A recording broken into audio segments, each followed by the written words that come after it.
করে ভালো কাজ করার ব্যাপারে উদ্বুদ্ধ করুন, সহযোগিতা করুন। তাহলে এই সহযোগিতা উদ্বুদ্ধতার কারণে আপনার পাশের একটা ছেলে মদ খায়, আপনার পাশে একটা ভাতিজা সে সিগারেট খায়, সেই ভালো কাজের উদ্বুদ্ধ পেলে সে সিগারেট খাওয়া বন্ধ করে বেঁচে উঠে। ঠিক না বেঠিক? এই জন্যই মাহফিলগুলোর দরকার আছে। দরকার নেই মানে দরকার আছে। আমাদের চেতনাকে, আমাদের বিবেকটাকে জাগ্রত করে দেবে এই কোরআনের মাহফিলগুলো। সম্মানিত হাজিরিন, আপনাদের সামনে যে সূরা তেলাওয়াত করেছি, সূরাটার নাম হলো সূরাতুল আলাক। বুঝে থাকলে বলেন তো সূরাটার নাম কি? সূরাতুল আলাক। কোরআনে কারিমে সূরা যেভাবে সিরিয়াল করেছে, খুব কান খাড়া করে শুনবেন। কোরআনে কারিমে যে সূরাগুলো সাজানো হয়েছে, 1 নম্বর কোন সূরা সাজানো হয়েছে? সূরাতুল ফাতিহা। জবাব দেন কি? সূরাতুল ফাতিহা 1 নম্বর সূরা। কিন্তু কোরআন যখন নাজিল হয়েছে তখন 1 নম্বর কোনটা? এই সূরা আলাক। কোরআনে কারিমের প্রথম সূরা যখন 5 আয়াত নাজিল হয়, সেই সূরাটি হলো সূরাতুল আলাক। কিন্তু কোরআন সাজিয়েছে 1 নম্বর সূরাটাকে দিয়েছে 96 নম্বরে। এই সূরাটার ক্রমিক নাম হচ্ছে 96 এখন, কিন্তু নাজিল হওয়ার ক্রমিক নাম্বার হচ্ছে 1 নম্বর। এখন একটা প্যাচ লাগে গেল, যে সূরাটার 1 নম্বরটা সিরিয়াল হলো 96 কেন? আর সূরা ফাতিহা নাজিলের দিক থেকে 5 নম্বর। কয় নম্বর? 5 নম্বর। কিন্তু সাজানোর ব্যাপারে কোরআনে কারিমের সর্বপ্রথমে আনা হয়েছে সূরা ফাতিহাকে। এই বিষয়টা একটু বুঝিয়ে দিতে চাই।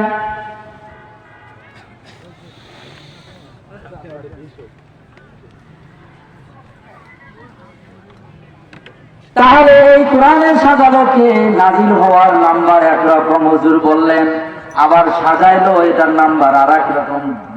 বিষয়টা বুঝলাম না। বুঝতে হবে সেটা হলো যে কোরআন যখন নাজিল হয়েছে, পুরা কোরআন যখন নাজিল শেষ হয়ে গেছে, এই কোরআনটাকে সাজিয়েছেন আল্লাহর নবী মুহাম্মদুর রাসূলুল্লাহ সাল্লাল্লাহু। কেন সাজালেন? নাজিলের সময় যখন যে সময় যে প্রেক্ষাপট, ওই প্রেক্ষাপট অনুযায়ী আয়াত নাজিল হয়েছে, সেটাকে সমাধানের জন্য। কিন্তু মানুষ তো বুঝবে হলো যখন সাজায় দেওয়া হবে তখন মানুষ বুঝবে ভালো। এলোমেলো জিনিস মানুষ বোঝে কম। ঠিক না ভাই? ঠিক। আর যখন সাজায় দিবে তখন বুঝতে পারবে।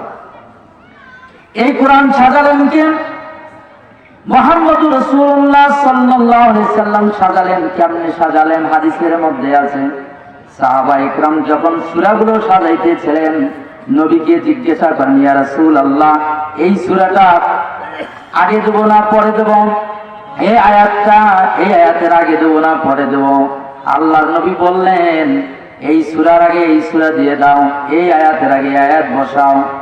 কারণ নবীজি কোরআনটা সাজায় দিয়েছেন, সূরা ফাতিহাকে 1 নম্বরে নিয়ে এসেছে। তার কারণ হলো সূরা ফাতিহার প্রথম যে শব্দটা আলহামদুলিল্লাহ, আলহামদু শব্দের আল যে শব্দ আছে, আলিফ লাম আল, এই আল শব্দের গবেষণা করে দেখা গেল আল শব্দের মধ্যে যা আছে, পুরা কোরআন শরীফ সূরা নাস পর্যন্ত যে রয়েছে, পুরা সূরা নাস পর্যন্ত পুরা কোরআনে কারিমে যা আছে, আর আলহামদু শব্দের আল শব্দের ভিতরে আল্লাহ পাক সেটা ঢুকাইয়া দিয়েছে। এজন্য আলহামদু শব্দের তরজমা হলো করি সমস্ত প্রশংসা। কিন্তু আপনি অভিধান খোলেন, এখন তো আধুনিক যুগ, ডিজিটাল যুগ, টাচ ফোন সার্চ দিলেই এসে যে আলহামদু শব্দের অর্থ কি দেখবেন। আলহামদু শব্দের অর্থ হলো শুধু লেখছে প্রশংসা, কিন্তু তর্জমায় বাংলা করা হলো, উর্দুতে তর্জমা করা হয়েছে সব তারিফ আল্লাহকে, সব তারিফ, সমস্ত তারিফ, সমস্ত প্রশংসা। কোরআনে কারিমের সর্বপ্রথম যখন অনুবাদ হয়, ফার্সি ভাষায় অনুবাদ হয়, তারপরে উর্দু, তারপরে বাংলা, ইংরেজি ইত্যাদি। ফার্সিতে যদি তর্জমা ভুল হয় তার উর্দু তো ভুল হয়ে আসছে, ভুলটা বাংলাতেও এরকম হয়ে আসছে। তাহলে আলহামদু শব্দের ভিতরে সমস্ত প্রশংসা কেন বললো, কেন তর্জমা করলো, তার কারণ হলো আলিফ লামটাকে এমন ভাবে গবেষণা করা হয়েছে, ওই আলিফ লামের তথ্যই এই আসমানে যা আছে, জমিনে যা আছে, যত কিছু আছে সব কিছু আল্লাহ পাক আলিফ লামের ভিতরে ঢুকাইয়া দিয়েছেন। বলেন সুবহানাল্লাহ। যাক, আমি ওদিকে যাব না। তাহলে সূরা ফাতিহা 1 নম্বরে নিয়ে এসেছেন, কারণ কোরআনে কারিমে এতই সুজায় কথা। সূরা ফাতিহার আল শব্দের ভিতরে দৃষ্টি তাকালে সূরা নাস দেখা যায়। বলেন সুবহানাল্লাহ। সম্মানিত হাজির, তো সূরা আলাক পড়েছি, এটা হলো ক্রমিক নাম্বার অনুযায়ী এখন 96 নাম্বার। কত নাম্বার? কিন্তু নাজিলের দিক থেকে কয় নাম্বার? কথাটা বুঝছেন এখন? এই শব্দের সূরা আলাক যখন নাজিল হয় তখন তার পরিবেশ কেমন ছিল, এই শব্দটার ভিতরে আমরা সেই পরিবেশটা পেয়ে যাব। শানে নজুল পড়ার জন্য আলাদা বই আমরা পড়ি, কিন্তু শব্দের গবেষণা যদি জানা থাকে ওই শব্দই বলে দেবে ওই সময়কার পরিবেশ কি ছিল। মানে আল্লাহু আকবার, সেটা হবে। সূরা আলাক নাজিল কখন হলো আমরা তেলাওয়াতের শব্দটা বলে নেই। যেভাবে আল্লাহ পাক শুরু করেছেন, ইকরা বিসমি রাব্বিকাল্লাযী খালাক। ইকরা বলেন, সবাই জোরে বলেন তো, ইকরা। হ্যাঁ, ওখানে একটা হামজা আছে, শক্ত হবে, একটু মাখরাজ আদায় করেন। আমরা তো সব পড়া সহজে পড়ি, যে জায়গার মাখরাজ সে জায়গায় উচ্চারণ করি না। ইকরা শব্দটা এসেছে আল কেরাত থেকে। কেরাত কাকে বলে জানেন? মাখরাজ জানতে হবে, হরফের সিফাত জানতে হবে। এই দুইটা বিষয় জানাই হলো কেরাত। এখন আমার সাথে আরেকবার বলেন, ইকরা। এখানে অক্ষর আছে কয়টা?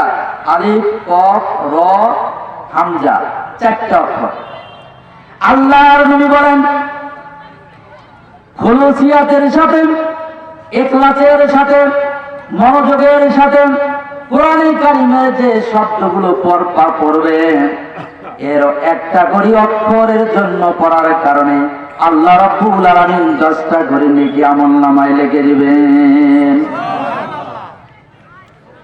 তাহলে এই মুহূর্তে আমরা ইকরা শব্দটা বললাম, কতক্ষণ লাগলো? এই শব্দটার 4টা অক্ষর 10 করে নেকি হলে 4 10 40 নাকি আপনার আমলনামায় আল্লাহ পাক লিখে দিয়েছেন। আর আজকে বলেন সুবহানাল্লাহ। ইকরা তুমি পড়ো, অনুবাদ হলো তুমি পড়ো। এইখানে একটু বোঝার চেষ্টা করেন, তুমি পড়ো যে এই কথাটা বলতেছে সে পাওয়ারওয়ালা নাকি? তার ক্ষমতা আছে না নাই? ক্ষমতাওয়ালা যে যার পাওয়ার আছে সে তো বলে তুমি পড়ো, ঠিক না ঠিক? শিক্ষকের পাওয়ার আছে, ছাত্রকে বলে তুমি পড়ো। বাবার পাওয়ার আছে, ছেলেকে বলে এটা করো। চেয়ারম্যানের পাওয়ার আছে, চৌকিদারকে বলে তুমি এটা করো। আপনার জেলা প্রশাসকের পাওয়ার আছে, নিচের লোকদেরকে বলে তুমি এই কাজটা করো। এভাবে করে রাষ্ট্রপতি তার অধস্তন ব্যক্তিদেরকে বলে এটা করো। বলেন তো দেখি, শিক্ষক ছাত্রকে বলে পড়ো, এই হুকুম যদি না মানে সমস্যা আছে না নাই? বাবা বলে করো, মা বলে করো, এই হুকুমটা যদি সন্তান যদি ডিনাই করে তাহলে অপরাধ আছে না নাই? চেয়ারম্যান যদি চৌকিদারকে যদি বলে এই কাজটা করো, সে যদি তার উল্টা পাল্টা করে বিপদ আছে না নাই?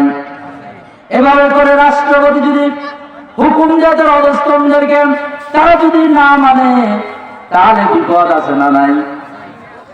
এবার আসুন, আজকে রাষ্ট্রপতি আমরা সবাই হলাম মাখলুক, আর আল্লাহ হলেন খালেক, তিনি আমাদের সৃষ্টিকর্তা। তিনি হুকুম করতেছে তুমি পড়ো, সেইটা উল্টা পাল্টা করলে বিপদ আছে না নাই? কেমন বিপদ দেখেন, কান লাগান। সম্মানিত হাজিরিন, পড়ার কথা কেন বললেন আল্লাহ পাক? কি জন্য পড়বেন, কি কারণে পড়বেন? মানুষ পড়াশোনা করে কিছু জানার জন্য পড়ে, যে রাজনীতি জানে না, রাজনীতি শিখতেও কিছু বই পড়া লাগে, পড়া লাগে না কিনা? এই যে প্যান্ডেল যে তৈরি করেছে, এই প্যান্ডেল সাজানোর ব্যাপারে তার বিদ্যা শিক্ষা করতে হয়, হয় কি না হয়? এভাবে করেন নিজেকে জাগ্রত করার জন্য, নিজেকে আলোকিত করার জন্য পড়তে হবে। আল্লাহ পাক আল্লাহর নবীকে এমন সময় পড়তে বলেছেন যে সময় আল্লাহর নবীর চতুর্দিকে অন্ধকার। অন্ধকার কিসের? এটা কি রাত, যে রাতের অন্ধকার কয়েকটা বাতি দিলে আলো হয়ে যাবে, সেই অন্ধকার নাকি? অন্ধকার হলো ওই সময়কার মানুষের বিবেকটা হয়েছে বিবেকহীন ভাবে কাজ করেন। পশু যেরকম কাজ করে, পশুর মতো কাজ মানুষগুলাও করতেছিল এই সময়। ভালো মন্দের কোনো পার্থক্য করতে জানতো না, হালাল হারামের কোনো পার্থক্য তমিজ করতে তারা জানতো না, বেদবার মাল খেলে কি হবে সেটা তারা জানতো না, মিসকিনের মাল খেলে কত বড় অপরাধ হবে এটা তারা জানতো না। কিভাবে রাজনীতি করলেন সমাজ পরিবার রাষ্ট্র সুন্দর করা যাবে এটাও জানতো না। কিভাবে পরিবার গঠন করলেন পরিবার সুখী হবে, শান্তি হবে সেটাও তারা জানতো না। এমনকি তাদের নিজের কোনটায় কল্যাণ হবে আর কোনটা অকল্যাণ হবে সেটাও তারা জানতো না। তাহলে চতুর্দিকে শুধু অন্ধকার আর অন্ধকার। ভাই ভাইয়ের মারামারি, ভাই বোনে কাটাকাটি, একজন আর একজনের জমি জুলুম করে নিয়েছিল ওই সময়। একজন আর একজনের মালকে অন্যায় ভাবে নিত, কিছুই মনে করতো না, জুলুম শুরু হয়ে গিয়েছিল। এই অন্ধকার পরিবেশটা আল্লাহর নবী দেখে মনের ভেতরে একটা চেতনা জেগেছে, এই সমাজকে কিভাবে পরিবর্তন করা যায়। এখন এই সমাজ কিভাবে পরিবর্তন করবে? আমাদের সমাজে এরকম কিছু মানুষ, বিবেকবান মানুষ আছে, অন্যায় দেখে ঠেলে থাকতে পারে না, তারা দাঁড়িয়ে যায় যে সমাজকে কিভাবে পরিবর্তন করব। ঠিক না ঠিক? আল্লাহর নবী নিজের চিতন বিবেক দিয়ে মানুষ সমাজকে পরিবর্তন করার জন্য একটা সংগঠন করলেন। সেই সংগঠনটা তৈরি করলেন, তার নাম হলো হিলফুল ফুজুল। এই সংগঠন করলেন সমাজকে পরিবর্তন করার জন্য। কিন্তু এই সমাজ পরিবর্তনের সিস্টেম তার নিজের মেধা দিয়ে করেছিল, নিজের গবেষণা দিয়ে করেছিল, কিন্তু সমাজ পরিবর্তন করতে পারে নাই। ওই হিলফুল ফুজুল সংগঠনটা, ওটা এখন বর্তমানে আমি তুলনা দেই কার সঙ্গে? যারা যুব সমাজের উদ্যোগে ক্লাব করে, ক্লাবের উদ্যোগে মাহফিল করে, এই ক্লাবগুলো ওই নিয়তে করে যে আমরা জনসেবা করব। ঠিক না ব্যাঠি? এবার হিসাব মিলান, আল্লাহ নবীর চেষ্টা দিয়া, নিজের প্রজ্ঞা দিয়া, নিজের জ্ঞান দিয়া ওই সংগঠন করেছিল সমাজকে পরিবর্তনের জন্য, সমাজে মানুষকে ভালো করার জন্য। কিন্তু দুর্ভাগ্যজনক হলো সত্য, ওই সংগঠন দিয়া সমাজ পরিবর্তন হয় নাই। কারণটা হচ্ছে মাখলুকের তৈরি করা আইন। মাখলুকের তৈরি করা আইন দিয়া সমাজ ও দেশের শান্তি আসতে পারে না।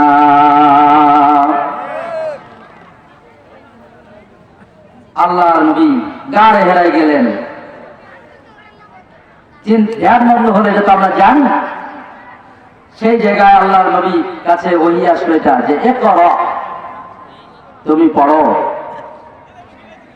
আল্লাহ পাক এই যে ডাক দিয়ে বলতেছেন তুমি পড়ো, এই পড়ার মধ্যে মহব্বত আছে, দয়া আছে। বলেন সুবহানাল্লাহ। কারণ আল্লাহ পাক 40 বছরে নবুয়ত দিয়েছেন। আল্লাহ পাক মুহাম্মদ সাল্লাল্লাহু আলাইহি ওয়াসাল্লামকে নবী হিসেবে মনোনীত করেছেন। সেই নবীকে পছন্দ করে তাকে পড়তে বলবে দয়ার সাথে মায়ার সাথে, ঠিক না ব্যাঠিক? কিছু কিছু ছাত্র আছে, যে ছাত্রটা ভালো পছন্দের সেই ছাত্রটাকে পড়তে বলে দয়া এবং মহব্বতের সাথে, ঠিক না ব্যাঠিক? আল্লাহর বাছাই কি নবী সরওয়ার দু আলম জনাব মুহাম্মদ রাসূলুল্লাহ সাল্লাল্লাহু আলাইহি সাল্লামকে বলেন তুমি পড়ো। কারণ হলো তুমি যে সমাজকে ভালো করতে চাও, ব্যক্তিকে সেরা ব্যক্তি বানাতে চাও, পরিবারকে সেরা পরিবার বানাতে চাও, সমাজকে সেরা সমাজে পরিণত করতে চাও, বিধবাদের হক তুমি আদায় করতে চাও, মিসকিনদের হক তুমি আদায় করতে চাও, জুলুমবাজের হাত থেকে সম্পদগুলো বের করতে চাও, অহংকারীদের অহংকার চূর্ণ বিচূর্ণ করতে চাও, সমাজপতির কত নেতা আছে টেন্ডারবাজি করে, সন্ত্রাসী করে, এগুলো বন্ধ করতে চাও, তাহলে বন্ধ করার আগে নবী তোমাকে এখন একটি কাজ করতে হবে, সেটা হলো তোমাকে জানতে হবে, পড়তে হবে। পড়ো, এখন পড়বে। কে বলছে পড়ো? আল্লাহ বলছেন পড়ো। বলেন সুবহানাল্লাহ। এই শব্দের ভিতরে আরেকটা পাওয়া যায় হলো উপস্থিত ব্যক্তিকে আল্লাহ পাক বলেছেন, মরা মানুষকে বলে নাই। কারণ তখন নবীজি উপস্থিত ছিলেন, তাকে বলছে তুমি পড়ো। এখন তো নবী নেই, এখন কাকে বলছে এই শব্দটা বলেন তো? এখন এই শব্দ আছে এরা তুমি পড়ো। এই শব্দের ভিতরে পাওয়া যায় যে একত্রিত ভাবে বলা হয় না, আলাদা আলাদা বলা হয়েছে। আল্লাহর নবীকে বলছে তুমি পড়ো, এটা হাজারের চিগা, আমরের চিগা, আদেশ সূচক, তুমি পড়ো। উপস্থিত ব্যক্তিকে বলছে, আর উপস্থিত ব্যক্তির মধ্যে নবী বেঁচে ছিলেন, তাকে বলা হয়েছিল। তিনি যখন চলে গেছেন সাহাবায়ে ইকরাম, তাদেরকে এটা নির্দেশ করা হয়েছে। এখন সাহাবায়ে ইকরাম নাই, ইমাম আবু হানিফা নাই, আল্লামা সাঈদী নাই, মতিউর রহমান নিজামী নাই, আজকে আলেম ওলামা নাই। আজকে যারা জীবিত আছে, আপনারা যারা প্যান্ডেলে আছেন, আপনারা যারা স্টেজে আছি, বক্তা হোক শ্রোতা হোক, সবাই যারা আমরা উপস্থিত হতে পেরেছি, আমাদেরকে আল্লাহ পাক বলছে তুমি পড়ো। ঠিক না ঠিক? জোরে বলেন ঠিক না ঠিক? তাহলে এই তুমি কথাটার ভেতরে আবু বকর আছে না, আইয়ুব আলী আছে না, নুরুল ইসলাম সিরাজি কাজী ভাই আছে না, একে মামুল্লাহ স্যার আছে না, শহীদুল ইসলাম শহীদ সাহেব ভাই, এই যে শব্দের ভেতরে আছে কি নাই? আমি সহ সকলে আমরা উপস্থিত ব্যক্তি। আল্লাহ বলছে তুমি পড়ো, তার মানে আমাকেও বলতেছে তুমি পড়ো। সুবহানাল্লাহ বলেন। এই শব্দের ভিতরে আরেকটা জিনিস পাওয়া যায়, সেটা হলো আল্লাহ নবী সমাজকে চেঞ্জ করার জন্য, পরিবর্তন করার জন্য পেরেশান হয়ে গেছেন, তার অন্তর থেকে পেরেশানি হয়েছে।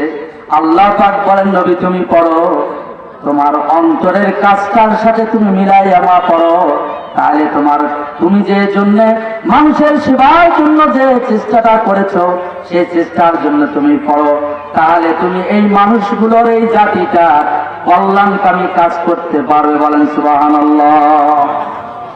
ইকরা শব্দের ভিতরে পাওয়া যায় তলব, আগ্রহ আমাদের। আল্লাহ পাক কাজ আদায় করার জন্য এই কথাটাও বলেন যে তুমি পড়ো, তার মানে কি আমাকে পড়তে বলছে, আমি যেন পড়তে পারি। এখন পড়ার কথাটা আল্লাহর নবী হাদিস দিয়ে বর্ণনা করতেছেন, ইকরা শব্দের হাদিস আনতেছেন। তালাবুল ইলমি ফারিদাতুন আলা কুল্লি মুসলিম।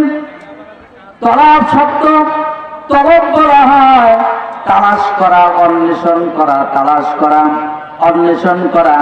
আল্লাহর নবী বলেন তোমরা দ্বীনি ইলম তালাশ করো, তলব করো। কারণ দ্বীনি ইলম তলব করা প্রতিটি মুসলমান নরনারীর জন্য ফরজ। সুবহানাল্লাহ। তলব হলো দুই প্রকার, একটা হচ্ছে তলাবুল খাইর, কল্যাণ আর কল্যাণ। যে ব্যক্তির কল্যাণ চায়, পরিবারের কল্যাণ চায়, সমাজের কল্যাণ চায়, রাষ্ট্রের কল্যাণ চায়, সেই কল্যাণ যদি পেতে চায় তাহলে ইকরা তুমি পড়ো। সুবহানাল্লাহ বলেন।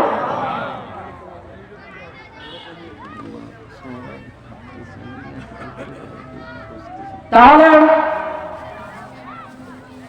তলাবুল খাইর কল্যাণ,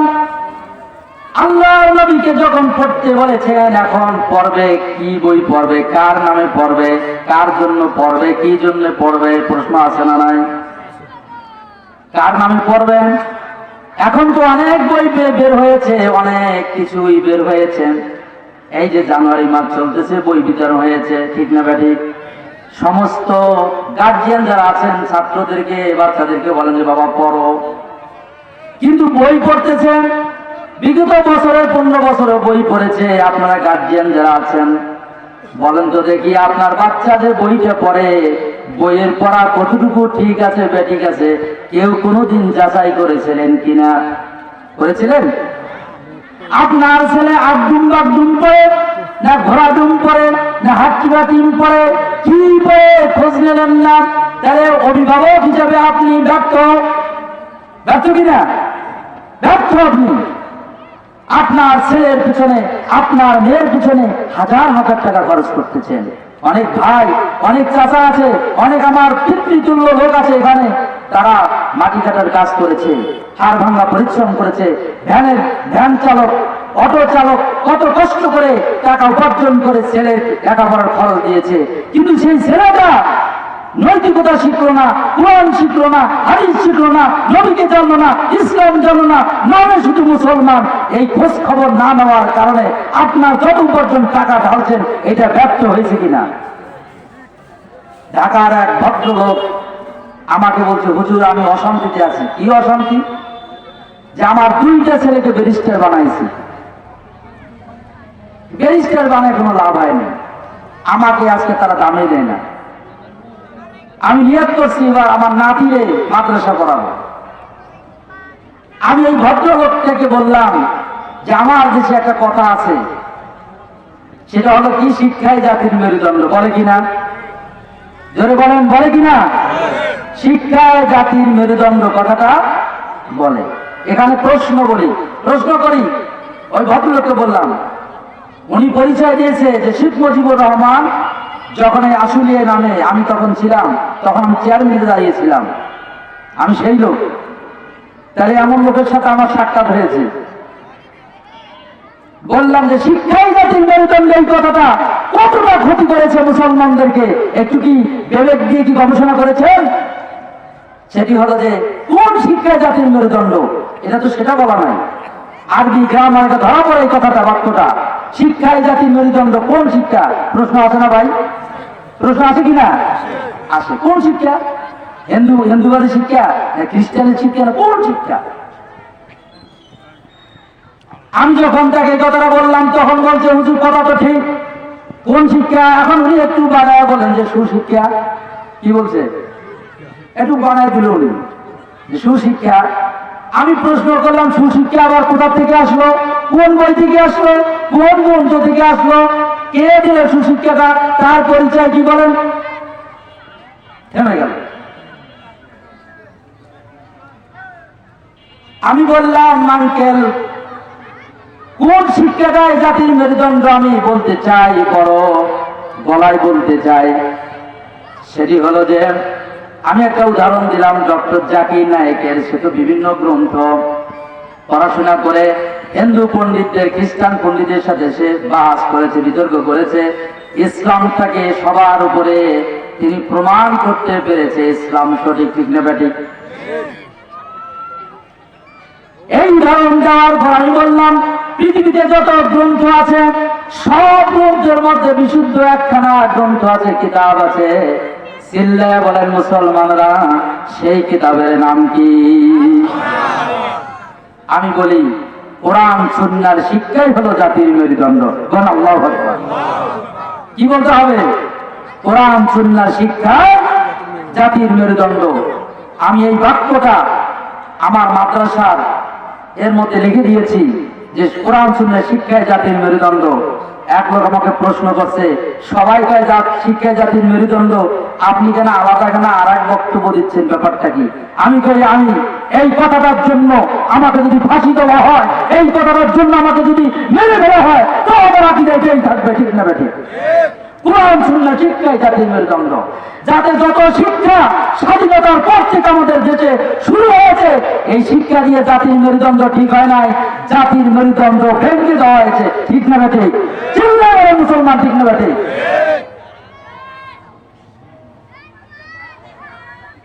এক সময় আমার মা বোনেরা, মায়েদেরকে দেখেছি যে তারা রাস্তা দিয়ে যখন হাঁটতাম, তাদের কাপড় শাড়ি কাপড় দিয়ে যে ঘুমটাটা দিয়েছিল মুখটা দেখা যায় নাই।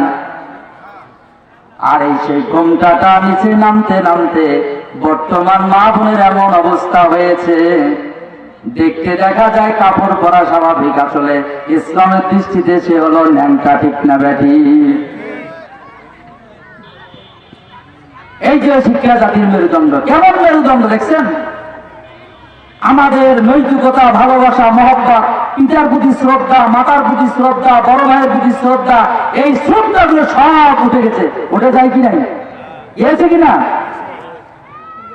তাহলে শিক্ষায় জাতির মেরুদণ্ড হলো না অমেরুদণ্ড হয়ে গেল? সুশিক্ষায় জাতির মেরুদণ্ড, সেই সুশিক্ষাটা হলো কোরআন সুন্নাহ শিক্ষায়।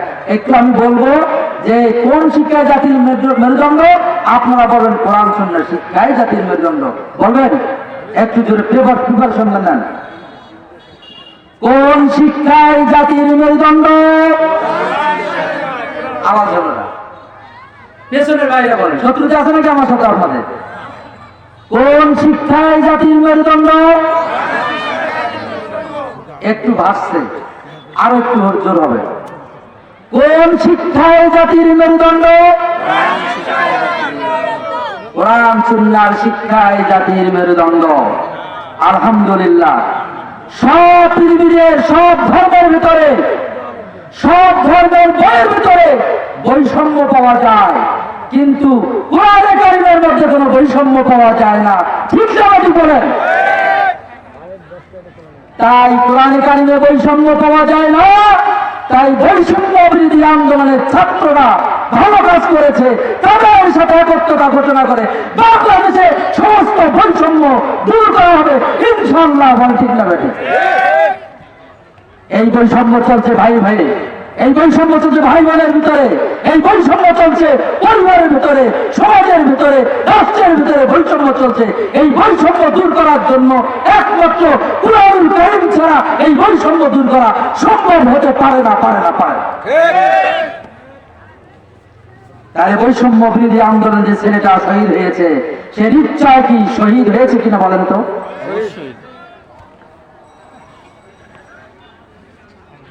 সম্মানিত হাজির, বৈষম্য বিরোধী কাজ যদি করতে যান, আল্লাহর নবী ছোটবেলার থেকে এই বৈষম্য দেখেছেন। আল্লাহর নবী বৈষম্য আর একটা দেখেছেন। দেখেন, আবু জেহেলের কাছে একজন এতিমের কিছু মাল সংরক্ষিত ছিল আবু জেহেলের কাছে, কিন্তু সেই সম্পদটা যখন সে চাইতে যায় তখন সে দিতে চায় না, ঘুরায়। কয়েকবার ডেট দিয়েছেন, আবু জেহেল বারবার ঘুরায়। এইরকম নেতা মানুষ আমাদের আছে না নাই সমাজে? জোরে বলেন, আছে না নাই? আবু জেহেলের দলের এক ব্যক্তি ওই ছেলেটাকে একটু বুদ্ধি শিখিয়ে দিল। ও ছেলে, শোনো, তোমার সম্পদ আবু জেহেলের কাছে আছে, এই সম্পদটা একমাত্র উদ্ধার করতে পারে মুহাম্মদুর রাসূলুল্লাহ বলেন সাল্লাল্লাহু।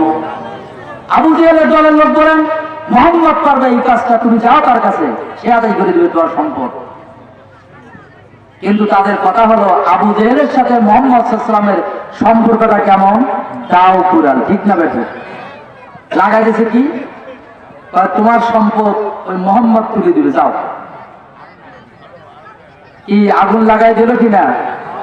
ছেলে আসলো, সে এতিম ছেলে আসলো। এতিম ছেলে এসে বলছেন, মুহাম্মদ সাল্লাল্লাহু আলাইহি ওয়াসাল্লাম বলছেন, ইয়া রাসূলুল্লাহ, আমার সম্পদ আবু জেহেলের কাছে আছে, আমাকে দিচ্ছে না, এটা একটু উদ্ধার করে দেন। এতিমকে সাথে নিলেন নবীজি। মক্কায় তখন মক্কার পরিবেশ, এতিমকে সাথে নিলেন, আর কাউকে নেই সাথে রাসূল। সরাসরি এতিমকে নিয়ে আল্লাহর নবী আবু জেহেলের বাড়িতে গেলেন, কোরআন আনলেন। আবু জেহেল, আবু জেহেল। ভেতরে আবু জেহেলের কলিজাটা থরথর করে কাঁপতেছে, বলে আল্লাহু আকবার। আবু জেহেল দরজা খুললেন, খোলার পরে নবীজিকে দেখতেছেন। আল্লাহ নবী বলেন, আবু জেহেল তুমি কি এতিমের মালগুলো নিয়েছো? তখন বলছে, হ্যাঁ আমি নিয়েছি। এক্ষুনি দিয়ে দাও। আবু জেহেল সাথে সাথে ঘরে যা মালগুলো নিয়ে এসে দিল। এই দৃশ্যটা ওই যে যারা লাগাই দিল ছেলেটাকে, ওই গ্রুপ দূর থেকে দেখতেছে যে দেখি এবার তো বাজাই দিছি, আবু জেহেল কতটা মারি খাবে এবার। তারা যে দৃশ্য দেখলো, দেখার পরে তারা অবাক হয়ে গেল, কি ব্যাপার। আবু জেহেল দরজা খুললো, নবীজি বললেন, আবু জেহেল তুমি এর মাল নিয়েছো? সে বলছে, হ্যাঁ। এখনো দিয়ে যাও। সেখানে নিয়ে আসলো। ব্যাপার কি, মুড়ি ধরলো নাকি মোহাম্মদের? নবীজি চলে আসলেন। ওরা এসে আবু জেহেলকে জিজ্ঞাসা করলেন, আবু জেহেল তুমি তো একজন আরবের বড় নেতা, তোমাকে তো আজকে যেভাবে দেখলাম, মোহাম্মদ এসে যে বলল যে আবু জেহেল মালদা তুমি দিয়ে দিলাম, তুমি মনে হয় ভেতরে ভেতরে মোহাম্মদের ধর্ম কবুল করেছো। না না না না না না না, আমি ধর্ম কবুল করিনি, আমি মোহাম্মদের ইসলাম কবুল করিনি। তাহলে তোমার সাথে মাল দিলে ব্যাপারটা কি, এত এত হাজি হইলে কেমনে? আবু জেহেল বলল, শোনো শোনো, যখন মোহাম্মদ আমাকে একটা ডাক দিয়েছেন, আবু জেহেল বলে, তখন আমার অন্তরটা কেঁপে উঠল। দরজা যখন খুলে দিলাম, আমাকে যখন বলল তুমি কি এর মাল নিয়েছো, বললাম হ্যাঁ। এক্ষুনি দিয়ে দাও।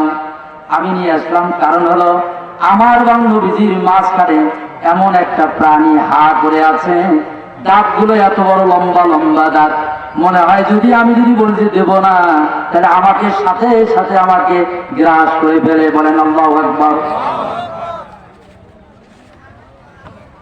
আমি দৃশ্য দেখে আমি দিয়েছি। এই হাদিস থেকে মেসেজ হলো যে এতিমের হক আদায় করার জন্য কেউ না থাক, আপনি যদি এতিমের হক আদায় করার জন্য যদি দাঁড়িয়ে যান, স্বয়ং আল্লাহ রাব্বুল আলামিন আপনাকে সাহায্য করবেন। প্রধান বক্তার আগমন, শুভেচ্ছা স্বাগতম, শুভেচ্ছা স্বাগতম। প্রধান বক্তার আগমন, পশ্চিম দেবুর পক্ষ থেকে সালাম শুভেচ্ছা, লাল গোলাপ শুভেচ্ছা, নারে তাকবীর। সম্মানিত হাজিরিন, ইকরা শব্দ আদেশ করেছেন আল্লাহ পাক। এই আদেশ এখনো চলমান আছে কি নাই? এই আদেশ এখনো চলমান, কিয়ামত পর্যন্ত আদেশ চলমান। এই আদেশটাই বলা হয়েছে তিনি এলেন কোরআনের এলেন শিক্ষা করা ফরজ। বলেন ঠিক না ঠিক? এই ইকরা শব্দের ভেতরে আল্লাহর নবী বলেছেন তালাবুল ইলমি ফারিদাতুন আলা কুল্লি মুসলিম। ইকরা, তাহলে বলেন তো, না পড়লে, পড়াশোনা না করলে কি হবে? সে অন্ধকারে থাকবে কিনা? তাহলে আল্লাহ নবীকে যে সময় বলছে পড়ো, ওই সময়টা কার কি ছিল? অন্ধকার ছিল, আছে কিনা? এখনো অন্ধকার নাই? এখনো অন্ধকার। এই জন্য আল্লাহ বলছে এখনো পড়তে হবে, কিয়ামত পর্যন্ত পড়তেই হবে। কারণ পড়াও চলমান, অন্ধকারও চলমান, জালেমের জুলুমও চলমান থাকবে, ইমানদারের ইমানের আলোচনা, কোরআন পড়ার গবেষণা, এটাও চলমান থাকবে। ঠিক না ঠিক? তাই মাদ্রাসা দিয়েছি, মাদ্রাসায় কোরআন পড়বে, কোরআন পড়া আল্লাহ পাক বলেন চলমান, অন্ধকার চলমান। এলাকায় সমাজে আস্তে আস্তে অন্ধকার, তাই অন্ধকারের সাথে চ্যালেঞ্জ করতে গেলে আমাদের কোরআনের আলো লাগবে কিনা বলেন? এই জন্য কোরআনের আলো যদি প্রয়োজন হয়, আপনার এখন থেকে আপনার ছোট ছোট বাচ্চা নাতি পুতি যারা আছে তাদেরকে আগে কোরআনের শিক্ষা তাদের মাথার মধ্যে দিয়ে দিবেন। রাজি আছেন কিনা? আমরা আলাদা করতে পারি না যে আমাদের ছেলেকে ইঞ্জিনিয়ার বানার আগে, ডাক্তার বানার আগে, ওই আপনার হচ্ছে কম্পিউটার জ্ঞান বানার আগে আগে আমার বাচ্চাটাকে তাওহীদি কোরআনের শিক্ষার আগে ভবনের মধ্যে দিতে চাই। ঠিক না ব্যাপী? আমরা এটা করবো ইনশাআল্লাহ। আপনাদের কাছে দোয়া চাই, যেহেতু মেহমান এসেছেন তাকে ছেড়ে দেবো। আল্লাহ পাক আমাকে পা পা করে হাঁটা হাঁটা করে এই প্রতিষ্ঠানটি একটু কথা না বললেই নয়, আপনারা বুঝবেন না, বলি। আগেকার মানুষ আমরা দেখেছি বট গাছের তলায় মানুষকে শিক্ষা দিয়ে বড় বড় আলেম তৈরি করেছে, ঠিক না ঠিক? কিন্তু সেই তরিকাটা চেঞ্জ হয়ে গেছে। এখন লক্ষ লক্ষ টাকা দিয়ে প্রতিষ্ঠান যে জাঁকজমক করতে পারে, সিসি ক্যামেরা, কত আলোকসজ্জা করে, সেখানে নাকি লেখাপড়া এখন ঢুকে গেছে। এখন আর বট গাছের তলার লেখাপড়া আছে? তা আমি একটা মাদ্রাসা দিচ্ছি একদম পল্লী এলাকায়। কোথায়? আমার কতজনে বলছে হুজুর এই ভূষা জায়গা দিয়েছেন, একটু রোড সেটে আসতে পারেন না? আমি বললাম আমি যেখানে দিয়েছি, আমি ক্লাসের সহিত প্রতিষ্ঠানটা করেছি, আমি ইতিহাস জানি মাদ্রাসাগুলো জঙ্গলে সৃষ্টি হয়েছে, আল্লাহ পাক জঙ্গলের ভিতরে মঙ্গল দিয়েছেন, ঠিক না ঠিক? এজন্য দোয়া করবেন। 24 হাত ঘর দিয়ে শুরু করেছি, কয় হাত? এখন 4 বছর, চতুর্থ বার্ষিকী মাহফিল। আমি একটা প্রতিজ্ঞা করেছি যে ছোট হোক আর বড় হোক, একটা মাহফিল বর্ষের উপহার দেব। ছোট হোক আর, এই যে ধরা 3টা প্রোগ্রাম বড় হয়েছে, আর একটা মাঝখানে নির্বাচন হওয়ার কারণে গতবারে আমি ছোট্ট আকারে একজন প্রধান অতিথি বক্তা করে একটা আলোচনা করেছি, আলহামদুলিল্লাহ। এই ঘরটা এখন প্রায় 60 হাতের মতো, এখনো 2টা ঘর মেঝে কাঁচা। অনেক গার্জিয়ান যায় ভর্তি করার জন্য, যায় কয় এগুলো কি এখনকার যুগে চলে হুজুর? আমার বাচ্চা এই তোষকের মধ্যে থাকে, প্লেয়ার বানাচ্ছি, এই মাটির বসি পড়া পড়বে? আলহামদুলিল্লাহ, আপনারা যদি একটু সহযোগিতা করেন, আমার হাতকে একটু যদি আপনারা আপনাদের আন্তরিকতা দিয়ে যদি একটু সহযোগিতা করেন, ইনশাআল্লাহ ওই জঙ্গলের ভিতরে মঙ্গল আছে, ঠিক না বেটি? এই মাহফিলের ব্যাপারে অনেক বলছে যে এই মাহফিলে কোনো মানুষ হবে না। আমরা দেখেছি অনেক মাহফিলে 10 জন 15 জন মানুষ নিয়ে প্রধান বক্তা আলোচনা করেছে, ঠিক না বেটি? আর আমার মাহফিলে তৃতীয় বক্তা অন্তত 100 লোক নিয়ে আলোচনা করেছে, ঠিক না বেটি? যাক আলহামদুলিল্লাহ, আমার এই প্রতিষ্ঠানের জন্য দোয়া করবেন, সার্বিক সহযোগিতা করবেন, এই বলে আমি আমার সংক্ষিপ্ত কথা এখানে শেষ করছি। আসসালামু আলাইকুম ওয়া রাহমাতুল্লাহি তাআলা ওয়া বারাকাতুহু।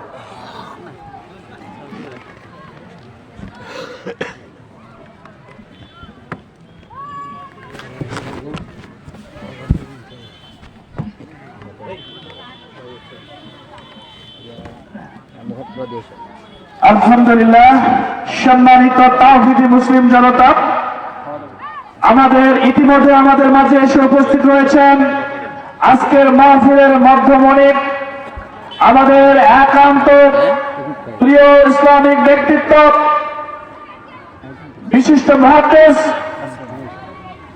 হযরত মাওলানা শাইখুল ইসলাম সাহেব।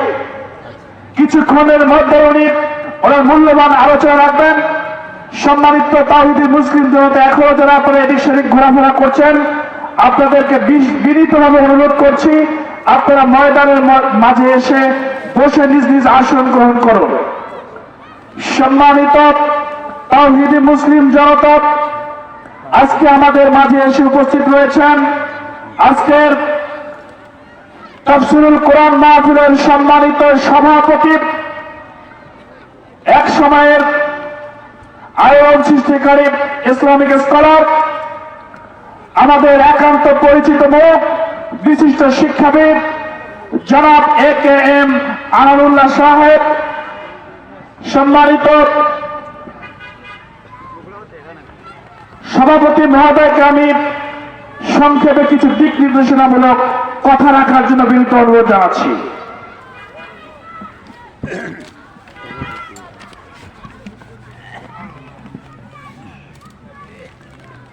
السلام عليكم ورحمة الله وبركاته. نحمده ونصلي على رسوله الكريم. أما بعد، أعوذ بالله من الشيطان